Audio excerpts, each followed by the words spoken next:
Hello students. आज हम नया टॉपिक करेंगे, करंट डेंसिटी।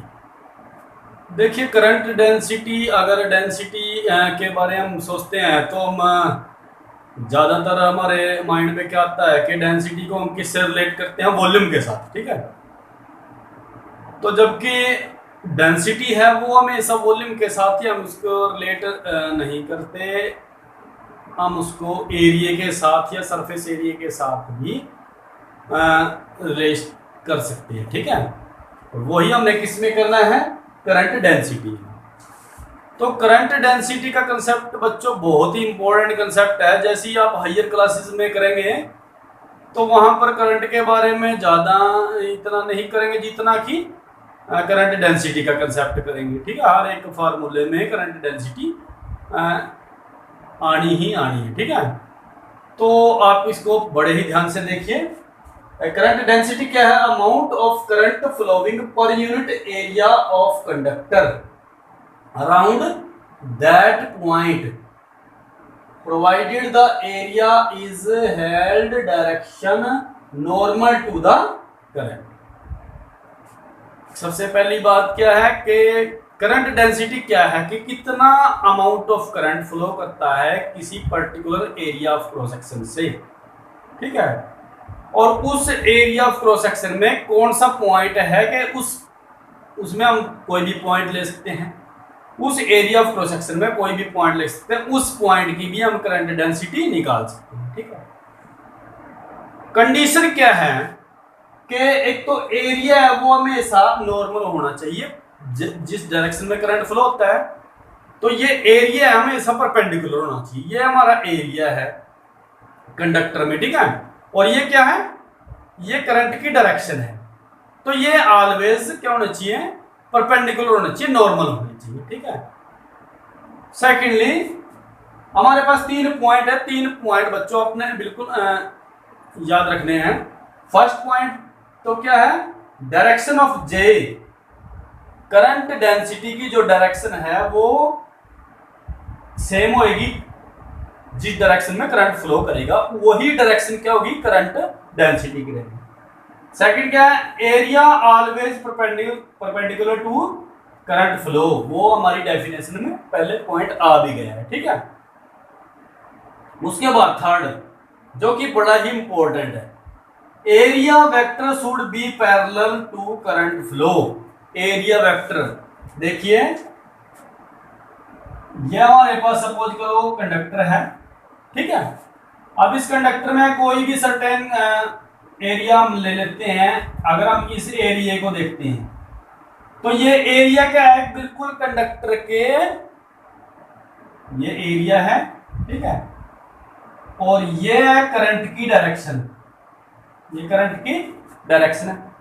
तो एरिया और जो करंट है वो क्या है? एक दूसरे के परपेंडिकुलर है। ठीक है, एरिया हमारी जो कंडीशन है, ये सेकंड कंडीशन यहां पर लागू हो जाती है। ठीक है, उसके बाद area vector should be parallel to current flow. अब एरिया है, एरिया वेक्टर है, पहले हमने गॉस थ्योरम की थी और एरिया वेक्टर के बारे में किया था। अगर बच्चों आपके नहीं अभी ध्यान है तो लास्ट वीडियो को देखो आप गॉस थ्योरम की, उसमें आपको इसके बारे में पता चलेगा। ठीक है, तो एरिया है, एरिया क्या है? वेक्टर क्वांटिटी है। तो ये एरिया वेक्टर की डायरेक्शन है, ये इसकी डायरेक्शन है। ठीक है, ये दोनों की डायरेक्शन क्या होगी? सेम होगी। जिस डायरेक्शन में करंट फ्लो करेगा वही सेम डायरेक्शन। ऐसे हमने एरिया को रखना है। एरिया वेक्टर है जो हमेशा क्या होना चाहिए? सेम डायरेक्शन में होना चाहिए जिस डायरेक्शन में करंट फ्लो करता है। ठीक है, ये हमारी इंपॉर्टेंट टर्म है। ठीक है, ये आपको याद होना चाहिए।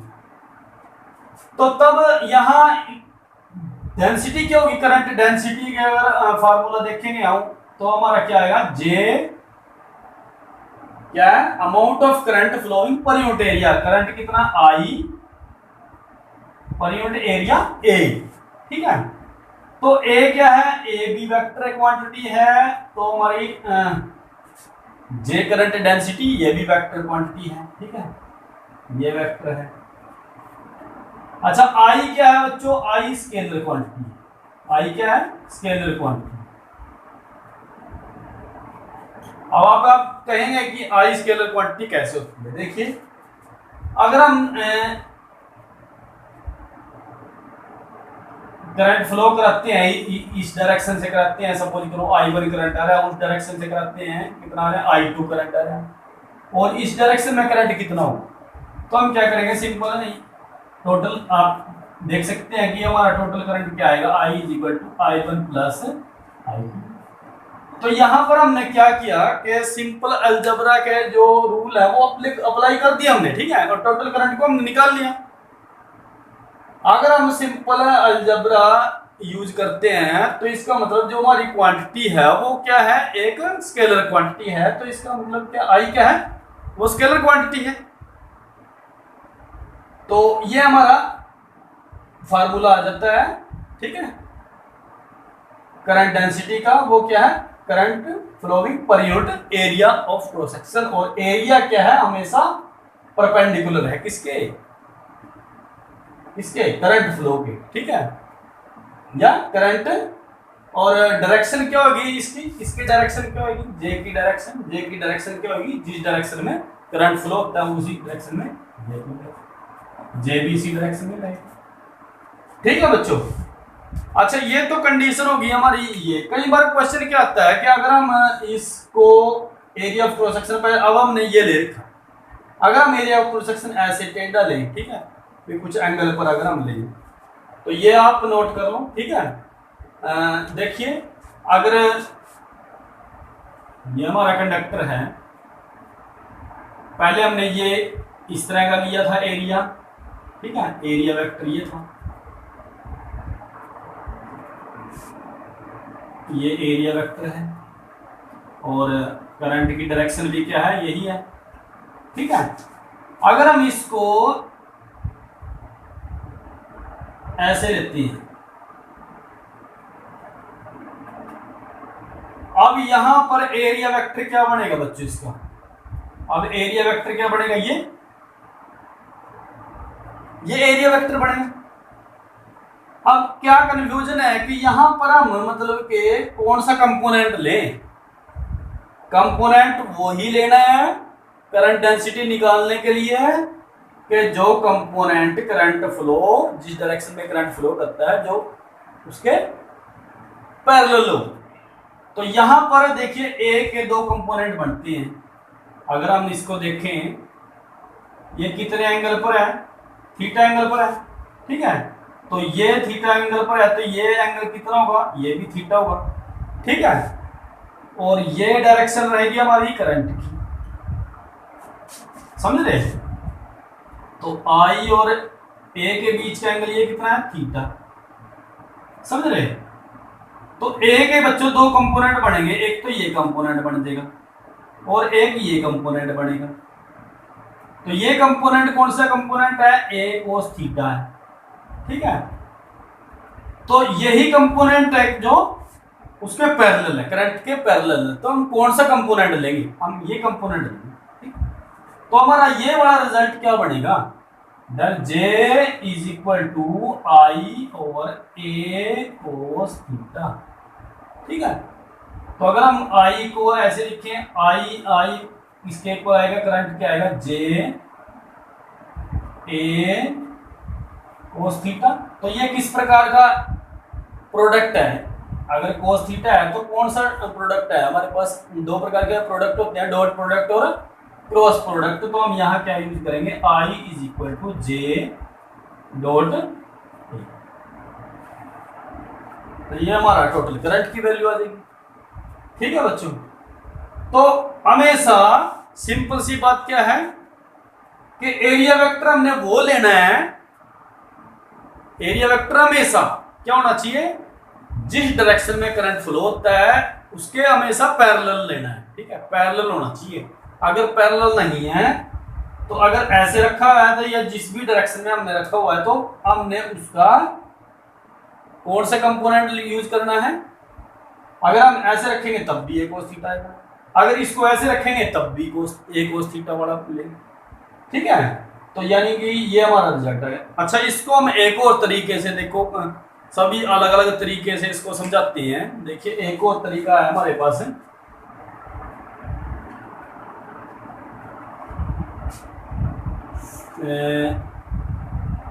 ये हमारा एरिया है।